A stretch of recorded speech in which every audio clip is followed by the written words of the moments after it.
Ẹ kú dédé àsìkò yìí, gbogbo ẹ̀yin olólùfẹ́ Yèyé Gbàgede Àṣà TV, ẹ̀yin tẹ́ wà lórí ìkànnì yìí. Ṣé ò gbàgbé látàrí ìròyìn kan tí ó gbàgbóró kan ní òpin ọ̀sẹ̀ tó kọjá lórí àwọn olùjọsìn márùn-ún tí wọ́n gba èkuru funfun jẹ lọ́wọ́ ẹbọra ní òpin ọ̀sẹ̀ tó kọjá. Ọ̀pọ̀ olùjọsìn ni wọ́n sọ pé wọ́n wà ní ilé ìwòsàn kan lágbègbè Olódó ní ìlú Ìbàdàn ní ìpínlẹ̀ Ọ̀yọ́ lẹ́yìn tí wọ́n kópa nínú ayẹyẹ kan tí wọ́n jẹ ìpèsè nínú ìjọ aláṣọ funfun kan ní ìlú Ìbàdàn nípínlẹ̀ Ọ̀yọ́. Ṣé ẹ gbàgbé? Èyí ló mú wa gbéra pa láti lọ ṣe ìwádìí kí ló fà á, àbí májèlé ni wọ́n jẹ ni? Torí ọ̀pọ̀lọpọ̀ ìròyìn ló lùgbòrò pa lórí ọ̀rọ̀ ìṣẹ̀lẹ̀ ọ̀hún, ìṣẹ̀lẹ̀ láabi tó ṣẹlẹ̀ torí pé ẹ̀mí bọ́ sí ọ̀pọ̀lọpọ̀ ló sì wà nílé ìwòsàn lẹ́yìn ìgbà tí ọ̀pọ̀lọpọ̀ wọn tí wọ́n ń gba ìwòsàn ní ilé ìwòsàn kan ti ìjọba tó wà ní Olódó ní ìlú Ìbàdàn. Òun la fi kàn sí ìjọ ọ̀hún, olùṣọ́ àgùntàn ìjọ CCC Àpáta Ìyè Parish, ìyẹn tó jẹ́ parish headquarter, Pastor Akínwálé Kílàńkó. Wọ́n mà ti sọ̀rọ̀, wọ́n ní kì í kúkú ṣe wípé wọ́n jẹ ẹ̀wà tán wọ́n wá kú sínú ìjọ gẹ́gẹ́ bí ìròyìn ẹlẹ́jẹ̀ táwọn ọ̀tá fi léde lórí ọ̀rọ̀ náà. Pastor Akínwálé Kílàńkó ṣàlàyé fún oníròyìn wa pé lóòótọ́ làwọn ṣe ayẹyẹ kan tí wọ́n sì ṣe ìpèsè nínú ìjọ, àmọ́ àwọn ọmọ tàwọn, àwọn gan-an wọ́n jẹ nínú ìpèsè ọ̀hún. Kódà wọ́n fara kááṣá nínú ìṣẹ̀lẹ̀ náà. Ọmọ wọn ó jẹ nínú ìpèsè ọ̀hún, kódà wọ́n fara kááṣá nínú ìṣẹ̀lẹ̀ náà. Àwọn gan-an làwọn sì ṣe ìwàásù lọ́jọ́ búburú èṣù gbomimu ọ̀hún. Ní kété lẹ́yìn ìwàásù làwọn tẹ ọkọ̀ létí lọ sílùú Ìmẹ̀kọ níbi táwọn ti lọ ṣe ìrántí ọdún kẹta tí ìyàwó wọn jáde láyé. Kàyéfì ńlá ló wá jẹ́ nígbà tí àwọn dé ọ̀nà tí ọmọ tàwọn bẹ̀rẹ̀ sí ní bì tó ń ṣe ìgbọ̀nsẹ̀. Bákan náà ọmọ wọn ó bẹ̀rẹ̀ sí ní, òun náà tí ọmọ yẹn ò ju ọmọ ọdún 5 lọ, òun náà bẹ̀rẹ̀ sí ní bì ó sì ń ṣe ìgbọ̀nsẹ̀. Èyí ló mú kí àwọn wá yà nílé ìtajà oògùn kan tí ń bẹ nílùú Abẹ́òkúta kí àwọn gbé ọmọ náà lọ rí àwọn elétò ìlera níbẹ̀ pé ẹ bá wọn wo. Ìyẹn ni àwọn ṣe táwọn sì ra oògùn níbẹ̀ káwọn tún tó tẹ ọkọ̀ létí lọ sí ìlú Ìmẹ̀kọ. Olùṣọ́ àgùntàn Akínwálé Kílàńkó tẹ̀síwájú nínú ọ̀rọ̀ wọn pé tí kì í bá ṣe ètò àdúrà táwọn ń ṣe lọ́wọ́ ni àti ìrìn àjò táwọn fẹ́ rìn lọ sí ìlú Ìmẹ̀kọ, àwọn náà ìbàjẹ nínú ìpèsè náà kì í kúkú ṣe májèlé ọmọ àti ọmọ táwọn jẹ níbẹ̀. Bẹ́ẹ̀ làwọn méjèèjì ṣe alábàápàdé àrùn onígbá méjì tí òyìnbó ń pè ní kọ́lẹ́rà náà. Wọ́n ní eléyìí kì í ṣe àkọ́kọ́ ìpèsè táwọn máa ṣe, kódà kì í ṣe ìkejì, kì í ṣe ẹlẹ́ẹ̀kẹta, kì í ṣe ìkẹrin pẹ̀lú. Bí ìmísí Ọlọ́run bá ṣe gbé e kalẹ̀ làwọn ṣe ń ṣe ìpèsè nínú ìjọ aláṣọ funfun náà.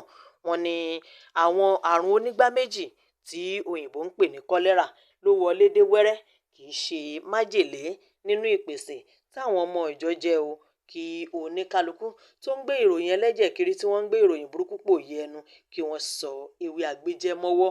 Àrùn onígbá méjì èyí tó bẹ́ sílẹ̀ ní agbègbè náà ló fa nǹkan tó ṣẹlẹ̀, kì í ṣe májèlé nínú ẹ̀wà tí wọ́n fi ṣe ìpèsè gẹ́gẹ́ bí àwọn oníròyìn ẹlẹ́jẹ̀ bí wọ́n ṣe ń gbé pòyì ẹnu káàkiri. Bákan náà kọmíṣánná elétò ìlera ní ìpínlẹ̀ Ọ̀yọ́ Olúwaṣẹ̀rími Ajétúmọ̀bí, àwọn náà ti sọ̀rọ̀ o. Wọ́n ní ọ̀pọ̀lọpọ̀ àwọn tó fara kááṣá ìṣẹ̀lẹ̀ búburú yìí ló jẹ́ wípé kí wọ́n tó gbé wọn délé ìwòsàn ní Olódó, ilé ìwòsàn ìjọba tó wà lólódó, wọ́n ní kí wọ́n tó gbé wọn débẹ̀ omi ti gbẹ lára ọ̀pọ̀lọpọ̀ wọn látàrí àrùn onígbá méjì tó bẹ́ sílẹ̀ ní agbègbè ọ̀hún, èyí tó bẹ̀ wọ́n wò nínú ìjọ CCC Àpáta Ìyè Parish Headquarter ní Àpáta nílùú Ìbàdàn ìpínlẹ̀ Ọ̀yọ́. Wọ́n ní àyẹ̀wò tí wọ́n ṣe fún ọ̀pọ̀lọpọ̀ àwọn olùjọsìn yìí nígbà tí wọ́n gbé wọn dé ilé ìwòsàn ní Olódó ló fi hàn gbangba-gbàǹgbà pé àrùn onígbá méjì tí òyìnbó ń pè ní kọ́lẹ́rà ni ó bẹ̀ wọ́n wò nínú ìjọ ọ̀hún. Wọ́n ní ọ̀pọ̀lọpọ̀ ètò làwọn ti wá ṣe o nínú ìjọ yẹn. Àwọn elétò ìlera wọ́n ti lọ síbẹ̀ láti lọ yẹ gbogbo àyíká wọn wò bóyá wọ́n dọ̀tí ni tàbí bẹ́ẹ̀ kọ́. Àwọn sì rí wípé ilé ìjọsìn yìí mọ́ níwọ̀nba titi ẹ̀. Àwọn gbé àwọn elétò tó wà fún àyíká náà lọ síbẹ̀ o láti lọ yẹ omi wọn wò. Wọ́n wá rí i pé àrùn onígbá méjì nínú omi tí wọ́n fi ṣe oúnjẹ ìpèsè ọ̀hún ni ó ti bẹ́ sí. Bẹ́ẹ̀ làwọn ṣe ohun tó tọ́ gẹ́gẹ́ bí elétò àyíká àti elétò ìlera. Wọ́n tún àyíká wọn ṣe gẹ́gẹ́ bí ètò ìlera àti ètò ìmọ́tótó àyíká bó ṣe là kalẹ̀. Wọ́n tún omi wọn ṣe. Àwọn tó máa ń yẹ omi wò wọ́n ní láti lọ tún omi tí wọ́n ń lò ní àyíká ilé ìjọsìn náà ṣe kí irú àrùn onígbá méjì yìí kí wọ́n ó lè jìnnà tèfètèfè sí irú agbègbè bẹ́ẹ̀.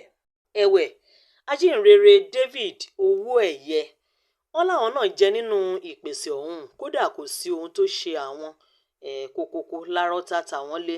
Àmọ́ ọ̀rọ̀ àrùn onígbá méjì tó gbòde kan ní agbègbè náà ló fà á kì í ṣe ẹ̀wà ti ìpèsè táwọn ọmọ ìjọ jẹ.